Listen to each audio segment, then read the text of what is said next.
Hello నమస్తే అండి అందరికీ వరలక్ష్మి వ్రత శుభాకాంక్షలు.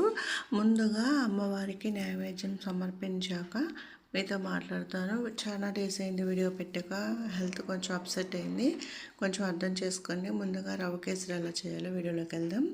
స్టవ్ ఆన్ చేసేసి ఒక 5-6 టేబుల్ స్పూన్లు నెయ్యి వేసుకొని ఫస్ట్ జీడిపప్పు బాదం పప్పు వేసి అవి కొంచెం ఫ్రై అయ్యాక అలాగనే బ్లాక్ కిస్మిస్, పంకిన్ సీడ్స్ ఉంటారు, గుమ్మడి విత్తనాలు, అవి కూడా వేసేసుకొని ఇవన్నీ కూడా బాగా ఫ్రై అయ్యేదాకా లో ఫ్లేమ్లో పెట్టుకొని వేయించుకుందాము. కలర్ మారకూడదు.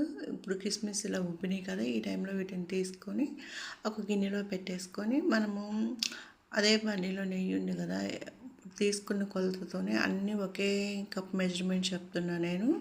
రవ్వ వేసుకొని ఈ రవ్వని లో ఫ్లేమ్లో బాగా దోరగా వేయించుకోవాలి. మధ్య మధ్యలో 2-3 స్పూన్లు వేసాను, అది వీడియో క్లిప్లో మిస్ అయిందేమో.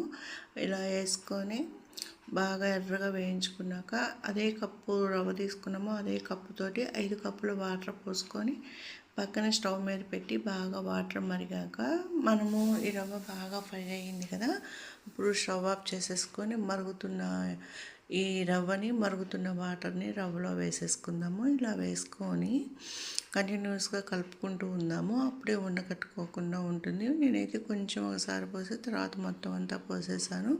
మీరు మొత్తం ఒకేసారి పోసుకున్నా పర్లేదు. ఇలా పోసేసుకొని కలుపుకుంటూ ఉండాలి ఉండకట్టకుండా. మనం ఫ్రై చేసాం కాబట్టి ఉండేవి ముద్ద కట్టదు. ఇప్పుడు మళ్ళీ 2-3 స్పూన్లు నెయ్యిని కూడా వేసేసుకొని మొత్తం అంతా కలిపేసుకొని ఏ గిన్నెతో రవ్వ తీసుకున్నామో అదే గిన్నెతోటి షుగర్ యాడ్ చేస్తున్నాను. 1 కప్పు షుగర్ అయితే సరిపోతుంది. తీపి ఎక్కువ తినే వాళ్ళు ఇంకొక 1/2 కప్ ఎక్కువ వేసుకొని అట్లా కూడా ఇంకో 2 టేబుల్ స్పూన్లు నెయ్యి వేసుకొని కలిపేసుకుందాం. మొత్తం 1 కప్పు రవ్వకి 1/2 కప్పు నెయ్యి పడుతుంది. ఇలా వేసుకున్నాక పైనుంచి వేయించుకున్న జీడిపప్పు, కిస్మిస్, బాదం వేసేసుకొని ఇదంతా కూడా కలిపేసేసుకొని ఒక బౌల్లోకి తీసుకుంటే అమ్మవారికి నైవేద్యం రెడీ అయిపోయినట్లే. ఇప్పుడు 2 కప్పుల రైస్ వేసుకొని శుభ్రంగా 2-3 సార్లు కడిగేసుకున్నాక 2 కప్పుల రైస్కి 3 కప్పుల వాటర్ వేసుకోవాలి. ఇలా 3 కప్పులు వాటర్ వేసుకుందాము. అప్పుడే పులిహోర అనేది మనకి చక్కగా వస్తుంది. 1 టీ స్పూన్ పసుపు, అలాగే 1 spoon oil, 1/2 teaspoon salt వేసేసుకొని వీటన్నిటిని స్పూన్తో కలిపేసుకొని మూత పెట్టేసి విజిల్ పెట్టి మీడియం ఫ్లేమ్లో 3 విజిల్స్ దాకా రానిద్దాము.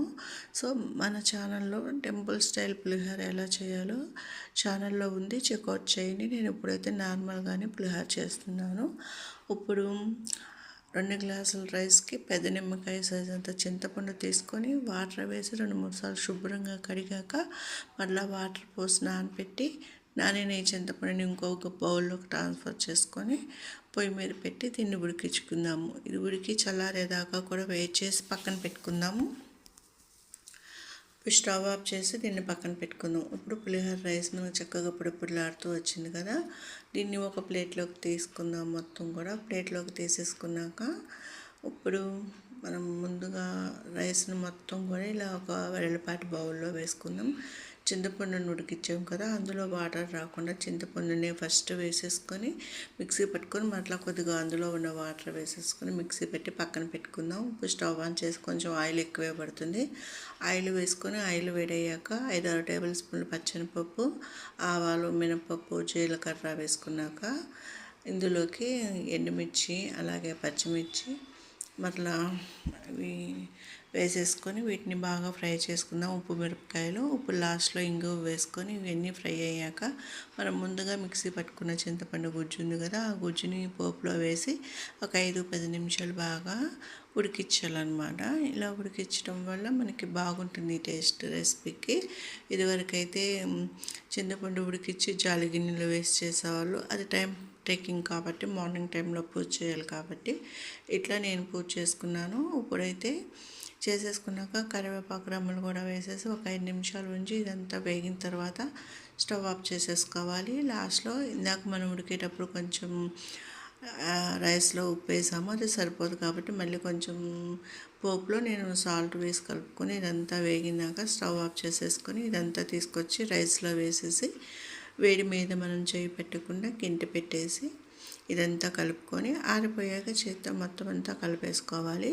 సో ప్లీజ్ వీడియోని చూస్తున్న ప్రతి ఒక్కళ్ళు లైక్ చేసి, షేర్ చేసి, సబ్స్క్రైబ్ చేసుకోండి. ప్లీజ్ సపోర్ట్ చేయండి. మీరు కనుక ఇచ్చే లైక్ వల్ల వీడియో ఎక్కువ మందికి షేర్ అవుతుంది. మరొకసారి నా కుటుంబ సభ్యులందరికీ, యూట్యూబ్ ఫ్యామిలీ మెంబర్స్ అందరికీ కూడా wish you happy Varalakshmi Ugadi శుభాకాంక్షలు. చూడండి, ఇలా ఒక బౌల్లోకి తీసుకొని అమ్మవారికి నైవేద్యం పెట్టేస్తే పులిహోర, రవ్వ కేసరి 2 నైవేద్యాలు చేస్తాను. మిగతావి రేపు చేస్తాను. ప్లీజ్ లైక్ చేసి, సబ్స్క్రైబ్ చేసి, షేర్ చేయండి. వీడియో కనుక నచ్చినట్లయితే ఇలాంటి మంచి మంచి రెసిపీస్ మరెన్నో మీ దాకా తీసుకొస్తానని మనస్ఫూర్తిగా కోరుకుంటూ